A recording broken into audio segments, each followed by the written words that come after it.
Hello, you're listening to a preview of a premium episode of Blocked and Reported. This is part 3 of Katie's insane investigation into Jessica Taylor. I don't know how many times I can say insane or ixane, which is not a word, but it's insane. There's more revelations here. There's a crazy twist. You're going to want to hear the whole thing. Go to blockedandreported.org to become a premium subscriber to gain access to this and so much other content, including all of part 2 of this very series. Thank you. Enjoy the preview.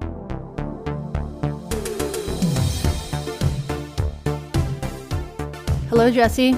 Katie, can I give you a quick life update before we get to our very exciting part 3? Okay. Was that lag or was that a pause of you deciding whether or not to agree? I was considering it. The Wi-Fi is fine. Long-time listeners know that I had a long-running fight with pigeons. Mm-hmm. I won, although fingers crossed it stays that way. Go back. There's I think 50 to 60 episodes where we talk about it. I have a new adversary, which is I made the mistake of leaving out a single banana despite having those little basket things that are anti-insect. Uh-huh.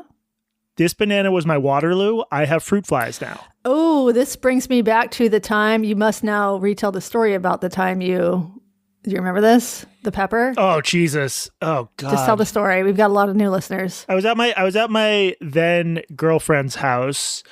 That's right. I had a girlfriend. And she was a model in Canada. She had 4 legs and a very long tail. Oh, that's another throwback. Oh, yeah, new listeners, there's a whole lore where I guess have sex with horses. I think make love, but have sex, okay. You eat grapes all weekend, fuck fest. Really, calling it having sex or fucking does not capture the emotional connection. Anyway, yeah, this was years ago. At my then girlfriend's in a group home, and I took a piece of bread. Wait, when you say group home, she was developmentally disabled. She was in a group home. She had shut up. She had a nice big Brooklyn brownstone group house, which in New York things are expensive. Right. It's not a group house; it's a group home. And they often had communal food out because they were sort of hippy dippy. And I took a piece of bread and I dipped it in olive oil that had specks of pepper in it. And I put it in my mouth. It wasn't olive oil, it was vinegar. You just step on the punchline? Well, that's not the punch. Forget what Katie just said. The punchline is it tasted weird and it was vinegar and the little specks of pepper had been flies because it was some sort of homemade fly trap. Why did you think that that vinegar was olive oil? They don't look alike. I don't know. I'm dumb. What do you want me to say? Anyway, the fruit flies are here. I will say maybe honestly the least annoying pest in the world. Occasionally a few of them will just fly. They don't do anything. They don't bite. I mean, if you had to have a pest, is there any pest you'd rather have? Fruit flies. Look, I have lived in homes with fruit flies before. I went to war with the fruit flies. I committed genocide against the fruit flies. I really didn't like having fruit flies. I mean, I'm going to get rid of them, but they don't do anything. They are gross. Look, they make it seem like you live in an unhygienic environment. Apparently, you're supposed to cut the tops off the bananas. Of the flies? They lay eggs. Oh. You're supposed to decapitate them as a warning to the others.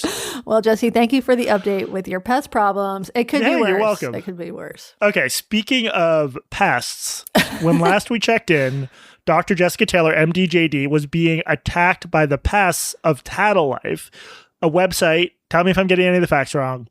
Tattle Life sent a group of assassins basically to try to kill her, and she narrowly escaped while eating grapes with her wife, more or less. Yes, you pretty much got it. And you discovered, people who should go back to listen to parts 1 and 2, there's a lot of discrepancies in Jessica Taylor's accounts of her war with Tattle and her claims about harassment in general. Yes. And she just wrote a book that is basically premised on trying to explain these monsters who've been going after her. Rather explicitly, she's trying to get Tattle yanked off the internet. She's trying to take its head off like a fruit fly. You discovered the book was full of direct quotes from her harassers talking about her, scheming against her. And these quotes were linked to specific usernames. You reached out. You wanted some proof that this happened, and she wouldn't provide it. And then she clarified the direct-looking quotes pegged to specific usernames in this nonfiction book. Alabama Mama was one of the worst offenders. These were actually, did she use composite or amalgamation or both? I believe both. A composumation. These were actually made up, but drawn from hundreds of real ones that she also has not provided any evidence of. That's where we're at, right? Correct. And that's why you emailed the publisher to ask about this. Spoiler alert, they haven't gotten back to us yet. Yes, all of that is correct. Okay. All right. Any other preliminaries before we pick up the story? Yeah, there's a couple things. So one thing I want people to keep in mind here is that the book starts with this scene of this woman, Jennifer.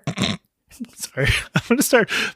People noticed how much I was giggling the last episode, and I'm going to try to keep it under control. Giggle away. The writing is so funny. The writing is hilarious. Okay. Jennifer in this book is one of Jessica. Who's real? She's real. She's one of Jessica Taylor's stalkers. And she has this very elaborate scene of Jennifer with her friends that she met online. They met online and they moved from the internet, from the forums to WhatsApp and Zoom. These women would get together and plot Jessica Taylor's demise. And Jessica Taylor had some very detailed descriptions of Jessica's, like the twitch of her eye while she was in these groups. Oh, right. So it was like Jessica typed, I hate... Or Jennifer typed. Or Jennifer. Jennifer typed, I hate Jessica. She turned to her Sauvignon Blanc, took a sip of it, and leered meanly at her phone. And like just these really specific descriptions. That was part of why I was so giggly, because how the fuck would Jessica Taylor know when this woman took a sip of wine? Right. It's literally fabricated. Or I would think so, unless she has cameras. Okay, so... and Jessica told in the book, she said this in the book, and she told me via email as well, that the reason she had these excerpts from these WhatsApp groups is because someone in the group sent her recordings. There was a mole in the group. Someone had a turn of conscience and said, this is awful. I need to tell Jessica Taylor, and sent her all of these receipts. As well as logs of when every person in the chat sipped wine or did anything else. You know what? If this was more realistic, it should have been like, she was sitting on the toilet. She had really bad diarrhea, and it made her think of Jessica Taylor. Yeah. So that's where we were. That's where we left off. And you promised me, you swore a blood oath that things were going to get more rather than less crazy. Do you stand by that? I stand by that. Wow. Okay. Before we get to the new stuff, there's a couple of other things we need to just revisit really quickly. So first off, I have one correction. Uh-oh. This came from... You were wrong about everything? It's all true. And this came from a commenter, on a listener on our site. It is accurate. When you asked me about this, I simplified it to the point, I think, of inaccuracy, but this is important. So you asked me how Neil and Donna Sands, that was the couple that sued Tattle Life and unmasked Sebastian Bonds. He's the proprietor of the site. Everyone thought it was this middle-aged woman named Helen McDougal. It was actually a guy, which I didn't mention, by the way, but he was a vegan influencer. Huh. And I said that when you asked me how they unmasked him, I said that they hired a private eye, like a PI company. That is true. But there was this other step that I missed, which is that Neil Sands, the plaintiff in this case, he actually already had Sebastian Bond's identity. He got it from someone who worked, a confidential source who worked at Tattle Life's old software provider, this company called Zenforo. He gave that information to the PI company. So the plaintiffs, the Sands, knew Sebastian Bond's identity, but when they went to the court, they filed this case against persons unknown. And so Sebastian Bonds, so you get what I'm saying? They knew who he was, but they didn't tell the court, and he was never served. And so this judgment was rendered by default. The judgment against Sebastian Bonds, he lost by default. He didn't show up in court to defend himself. Gotcha. Right, because he like literally didn't know about the... He didn't know about the case. He didn't find out until a year after the judgment had been rendered by default, when he goes to get money out of his bank and his assets are frozen. I mean, he is literally an accessory to murder. Many but murders. I still don't... That doesn't seem fair to me. Anyway, I wanted to get that on the record. Neil Sands got this information, allegedly, reportedly, from the software provider, not the PI company discovered it on their own. Okay. Well, thank you for the correction. Okay, and then also, so Sebastian Bonds, he also is in the comments on our Substack page, and he also pointed out something interesting. We talked about this BBC show about Tattle Life, and you read comments that these taddlers had posted. I'm just going to read you a bit of from Sebastian's comment. The BBC documentary, and he uses documentary in scare quotes, showed 186 words of Sophie Dixon cherry-picked out of 624,774. Even in those, they truncated, edited to add capitalizations and full stops, missed off emojis, etc., and these sometimes transform the meaning. So, for instance, the comment featured on the show was, "It was making me feel sick watching her." The full comment was, "It's so sick how she probably is in bed posting things like this while Princess is on TikTok live, clearly intoxicated and on something. I had to go off. It was making me feel sick watching her. You can tell how young she is by her friends too. It's so, so sad." And then Sebastian, he has on Tattle itself, he took every statement that was shown on the BBC show documentary, and he posted the full context and the full text. I'll post a link to that show note. It's interesting to compare how the BBC phrased something versus what the actual poster said. And it's not like, some of it is verbatim, but it's not all. Yeah. Okay, let's get to the new stuff. Let's do it. So today's story is mostly going to focus on Jessica Taylor's business, but last we left, you asked me about book reviews. There were no reviews of Jessica Taylor's new book, Click, Stalk, Destroy, in the press. This isn't uncommon. Most books don't get reviewed these days. Well, she does have 2 bestsellers. Sorry, go ahead. Yeah. Well, I was going to say, most books by famous people do get reviewed somewhere, Right. and she's pretty famous. Yeah. I mean, it's the UK, so lower standards. She has 400,000 followers across social media, not 500,000, as she often says. But yes, like my book was reviewed by, I believe, 2, maybe 3 actual outlets. Hers got none, and I'm far less known than she is. So it is a little bit odd. Yeah. I didn't find any published reviews. Well, also the UK has like a really low literacy rate, so that would That's also true. That's eat true. into that, yeah.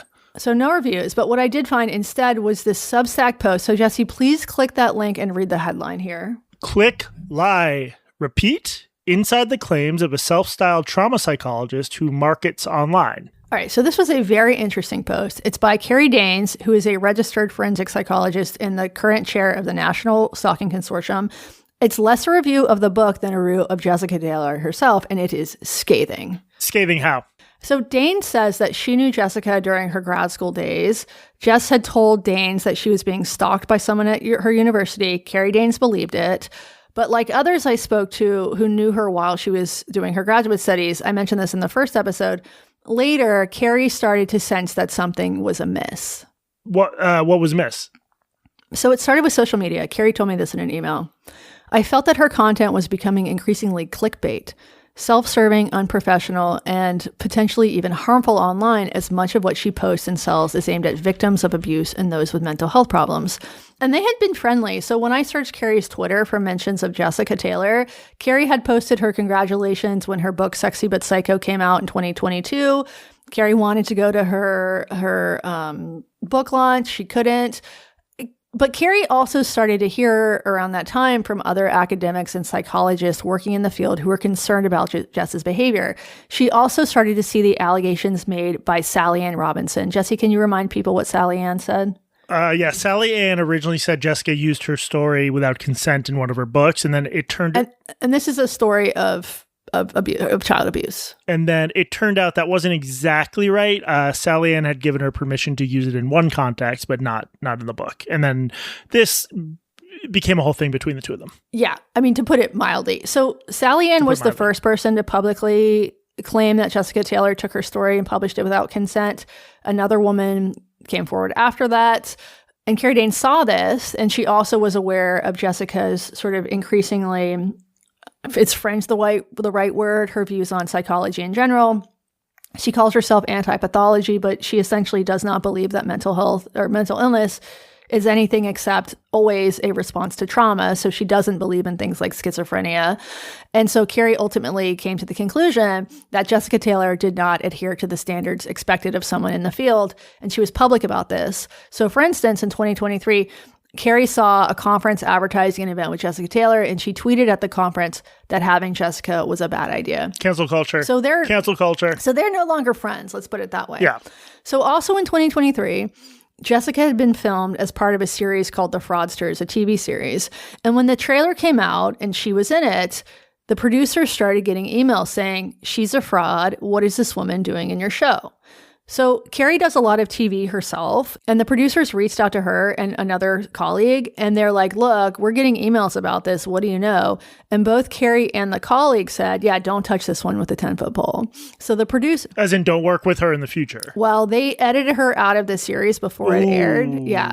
And so to Jess, this is further evidence that this harassment campaign against her is working. She's been canceled by Carrie. So I made a cancel culture joke, but technically she had been filmed for this show, and whatever you think about her, then people complained about her, and then Carrie's feedback was like, no, you shouldn't use her, and then she was cut.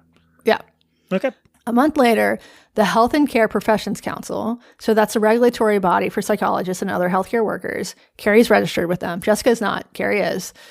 They reach out to Carrie and say they've received a complaint about her from Jessica Taylor. Jessica told them that Carrie had harassed her, that she tried to steal her job, like from the TV show, and that Carrie herself was unfit to practice. Jessica also told this council that she had reported Carrie to the police. Reported them to the police for what? Harassment, I assume. Carrie was never contacted by the police. The production company gave her a letter in support that she then gave to the council, and the council closed the complaint. This is just more of Taylor, like Jessica Taylor, really insane responses to criticism. Obviously, if you got cut from a show, that would be frustrating, but it sounds like the producers reached out to someone else in the field, right? And they said, whatever, like, maybe they're wrong, but that should not. You then complain with her licensing board? I mean, that's crazy. After Carrie finds this out, she later posted about it on X. She said, "Shocked, not shocked to learn today that I am the latest of an ever-increasing line of people, including academics, ex-employees, anyone who questions her on Twitter, to have been made the subject of a failed complaint by small-time social influencer / shonky psychologist." Shonky. Not a word I was familiar with, but I'm going to start using it. Seems fair, though. That seems accurate. Yeah. She didn't name Jessica Taylor, but apparently it was obvious because she says she started to hear from people who had had very similar experiences. They would criticize Jess, and Jess would report them either to police, to a regulatory body, to their employers, etc. And Carrie says this in her Substack post: "This is a sequence that has now repeated itself with minor variations at least 25 times." Damn. 25? Yeah. I could not confirm that this has happened at least 25 times independently. When I asked Jess, she declined to comment on that specific allegation. I was able to independently confirm 13 people who had been on the receiving end of her calls, either to police or employers or regulatory bodies. We're going to go into more details on some of those cases shortly. But Jesse, read this part of Carrie's article. "If Taylor has been subjected to any stalking, she has my sympathy, but it seems odd that given how vocal she is on her platforms, to my knowledge, not one individual has ever been charged, cautioned, or made suspect to a full court order in connection with stalking or harassing Taylor. Not one. And only one person has ever been publicly named." And that's Sally Ann Robinson. So that's Sally Ann. Yeah. This gets into British court stuff we don't know much about. Do you know that Taylor could know that as a fact, that no one's ever gotten into legal trouble for stalking Jessica Taylor? I don't know that she could know that for a fact. She reached out to Taylor's publisher and either didn't hear back or they declined to comment. Yeah. I asked Taylor directly about that claim, and she also declined to comment. Okay. I will say the smoke to fire ratio of how badly Jessica Taylor says she's been harassed, and then the number of these cases that seem to be her, like someone complains about her and she accuses them of harassing her. It's like, would the actual harassers and stalkers please stand up? Where is the evidence of the actual behavior she complains about? Right. So I think that if anybody had ever been charged, cautioned, or made subject to a full court order, I think that Taylor would say it. She might not name the person necessarily, but I think she would name it. She's not shy about drawing attention to herself or the harassment. No, and she has repeatedly said that Sally Ann Robinson, she has mischaracterized this, but she has said that Sally Ann Robinson was cautioned by the police. Yeah. It was a much sort of simpler mechanism that happened. Taylor reported her to the police. She went in for a voluntary interview. Taylor then got what basically amounts to a temporary restraining order against her, but it lapsed. And this is just standard operating procedure, as we explained in, I believe, the first episode. During an investigation. We talked about this last episode with her conflation of gang stalking with online harassment. She is so poor at drawing boundaries between like normal forms of online bullshit and actually menacing behavior. And Carrie herself has been stalked. Yeah. So did Jess acknowledge or respond to the blog post? Not publicly. And this is something Jessica Taylor does that I think is smart. when there has been negative press about her, she tends not to draw explicit attention to it. I think she has learned this lesson after the Carrie Ann Robinson stuff. So I doubt she'll say anything publicly about this podcast. She might try to report me to my boss. Luckily, my boss is extremely prejudiced against Brits, so I don't think I have to worry about that. Carrie did tell me that Jess complained to a charity where she's a trustee, but nothing happened. Carrie said it just wasted their time and resources. Yeah.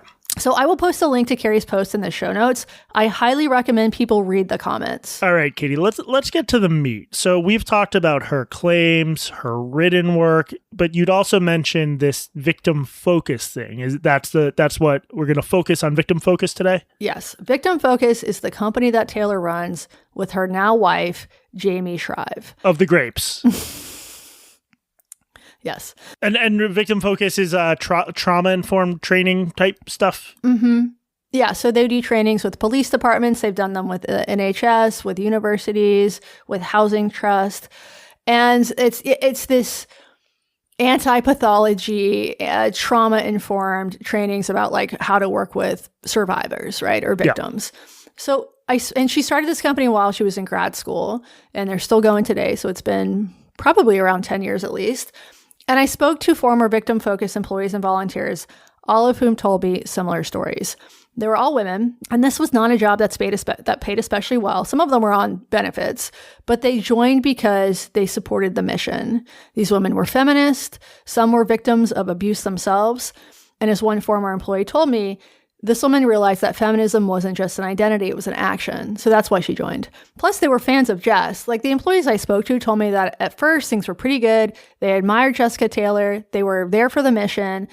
And at first, Jessica was a hands-off boss. So you had a lot of flexibility. You were allowed to sort of pick and choose your own projects. But around 2022, things got weird. How'd they get weird?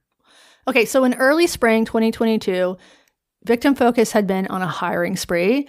At the high point, there were around 25 people on staff, and this was a distributed office, so everyone was remote, and most of the work communication took place on WhatsApp. So they used it like another office might use Slack or Teams. That seems not ideal. It would be odd here, but Europe has one app, so maybe it makes sense there. What do you mean they have one app? It's just WhatsApp. That's the only thing they have. Europe doesn't have like normal inter-office communication apps? I'm joking. Oh, sorry. You got really mad about that. What the fuck, Katie? You're lying to me. So the WhatsApp group. But it's just like that. I don't know. I mean, maybe other offices do that, but I could think of all sorts of like reasons, especially pertaining to like liability and stuff, that you wouldn't want to use WhatsApp. You'd want to, whatever. Yeah. Okay. So the WhatsApp group was really active. People said they were getting like 200 notifications a day, all hours of the day and night.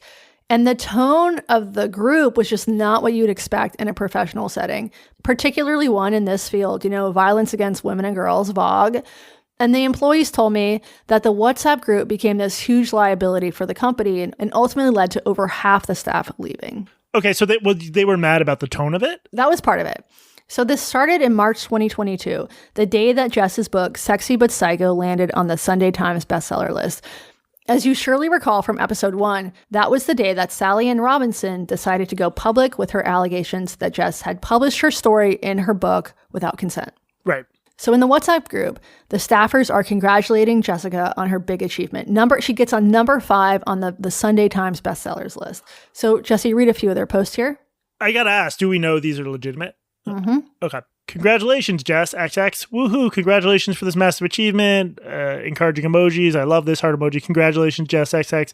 Number 5 for the Times, but always number 1 for us. XXX. Okay. Where'd you get this? I have the entire WhatsApp archive. Da, da, da. Yes. So it's a big day. The staff are celebrating. And then Jessica posts this. Jesse, read this. I'm actually totally stressed out, and I'm so sorry to have to do this, but you do all need to know before I have to say something or do something publicly. This is on WhatsApp again. I know a couple of you have already seen the new accusations spreading across social media about me and my work. A woman I know has come forward to say that I have written about her abuse history without her consent in my quote-unquote new book. Hundreds of people have jumped on it and shared it and accused me of exploiting her in SBP, Sexy But Psycho. So just to interrupt here for a second, Sally Ann Robinson did not accuse her of using the story in Sexy But Psycho. It was in her prior book, Why Women Are Blamed for Everything. It's grown, and I've had professionals and survivors DMing me accusing me of exploiting her. I spoke to the lawyer yesterday, and he said he will monitor it till tomorrow morning, and if it goes on, we will have to take legal action for defamation, which is something I don't really want to do as the woman is very vulnerable. I doubt she doesn't actually want to do that. I mean that in its truest sense. She is often in suicidal crises as recently as last week. This is sort of... How many people work for her? At that point, at the height of the company, there was 25. At that point, I don't know if she'd finished the hiring spree, but... In any case, it's like a little bit unprofessional to share details about this woman, especially for someone in the Vogue world. Right. We're talking about a field that is about vulnerable women, and she's giving them these details about this vulnerable woman. So her message is long, but she finishes it with this. Jesse, read this part. I haven't ever and would never write about someone without their express and ongoing consent, and I have proof of every woman in each book and can back that up if needed. And I'm absolutely exhausted by the daily accusations and allegations that will do nothing but harm me and what we do more broadly. My ethics around working with women and talking to women are by far one of the most important things about me and my work, and I've never put a woman at risk or used her story without permission. It's one of my greatest fucking hates when researchers do that. Okay, so she's just denying this completely. So total denial. And how were staff supportive? Yes. First response. Jess, it's fucking awful. I just want to send you a massive hug. Putting that message together for all of us must have been so hard. Second response. I'm so sorry this is happening, Jess. We are with you 100%. Is there any way we can help? So this is the tone at the time. We believe you. We support you. Team Jess. Believe women. Yes. Except that lying bitch with the suicide out. Yes. So they actually, upon Jamie's suggestion, collected money for her to do a spa day that week because she was so stressed out. And the employees I talked to said that until things changed, the staff was devoted to Jess. And they thought she was devoted to them. So one described the atmosphere as culty. Another ex-staffer told me, quote, if you're in her inner circle, she is very good at making you feel she's being persecuted unjustly, and that if you're a good friend or colleague, you'll defend her. To my shame, I unwittingly became one of her flying monkeys while I worked for her, as I defended her reputation on several occasions. So they're fully behind her at that point. A couple days later, Jess comes back to the WhatsApp group and she says, I figured out that the story Sally Ann thinks is hers is actually another woman called C. She's just confusing herself with C. I put our lawyers on it. They're going to protect us. So Jesse, read the responses. Wow, Jess, what an amazing development. This makes me feel super happy for you. What a fucking awful thing to happen to you when you do so much good for others. Frowny face. Sending lots of love and hugs your ways. It's just a lot of that. Yeah. Heart with a bandage on it, blah, blah, blah. So this goes on. I'm glad you have lawyers to protect you now. So this goes on for a while, and people start talking about Sally Ann, and it's getting kind of mean. Of course, they think this is some crazy liar targeting their beloved boss, so it probably wasn't even weird when someone joked about finding Sally Ann's address and sending her, quote, alternating envelopes of glitter and shit, or when two of them joined a webinar Sally Ann was on under fake names to spy on her. To them, they're just protecting their boss. Yeah, that's in the midst of... It's so weird. They're becoming the harassers. Does Jess ever reprimand them or try to control the chat when they're going crazy about Sally Ann? And everyone knows when they're talking about Sally Ann, do they know this person's identity? Yes. Oh, because you say they're talking about finding her address. Yes. Okay, so Jessica Taylor's victim-focused WhatsApp group chat. Let's send shit organization to the woman who was sexually abused as a child. Shit and glitter. Which, honestly, what would you rather prefer them get in the mail, Jesse? Shit or glitter? Glitter? I don't think that's Both tough. would be bad in one. I don't think that's tough. It's like fruit flies or rats. Okay. And does Jess try to rein it in? No. But cracks are starting to appear, particularly because not all of these staffers are down with how their colleagues are talking about Sally Ann and how Jess is handling this. So some staffers are starting to share their concerns more privately. They're still on Team Jess at that point. They still believe in the mission, but they're starting to lose faith. And I have a recording of the very moment that Jess lost one of her most loyal soldiers. So Jess reports Sally Ann to the police, and on the day that she thought that Sally Ann was going to be arrested, she was never actually arrested, for the record, Jess sent this voice note. Jesse, listen to this. The major risk around Sally Ann being arrested. That's it. That's all you get for the preview. If you want to hear the whole thing, go to blockedandreported.org. Bye.